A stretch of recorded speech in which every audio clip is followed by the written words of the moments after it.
Kigambibwa nti omuvubuka ono Yakobo Kajubi aludde ng'asobya ku bakyala abakadde sako n'abaana kyokka emisango ne gitwalibwa ku poliisi y'Enkoni n'emisanvu wabula n'atavunaanibwa.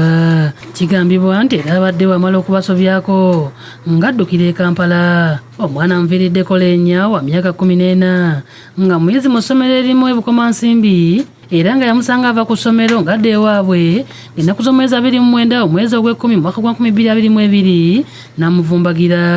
Nga olina piki n'aŋŋamba nti olaga nunga ngenda Baherere Musimba yeyambuuza nemugamba aŋŋamba nti linnya tukutwale tutuuse wali bwe nalinnya saddamu tegera bigenda mu maaso okutuuka nagenda nentuuka nga bali eyo nindalaba nga ngira bwe nti nga sira muntu gwe mmanyi ninda abavubuka basatu kati abasatu ngo omu mmanyi nga ye Musimba omulala simumanyi kati omulala nga ndiko netulwa netwefuba nakoota olugoye lwange nenanyambadde naluusibwa mbulago antuge nemulwanyisa nnyo netulwana nnyo nankuba netuzako obulabe nnyo bw'amaanyi naŋŋamba bw'ogaana mbulinaku akatayimbwa ku mutwe ng'akalina mu ngalo nentya nnyo netusobola nga tulwana nazigyamu engoye zange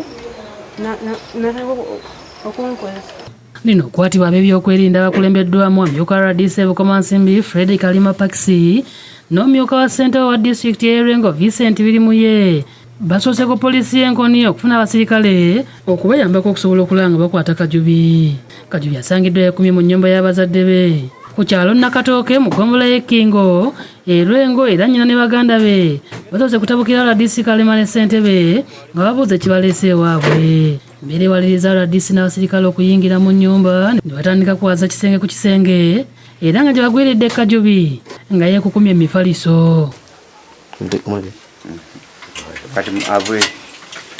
Afulumiziddwa wakati abamu ku batuuze okulukusa amaziga okwekuŋŋanaganya era n'atwalibwa ku poliisi Enkoni. Download the app on App Store or Google Play Store now.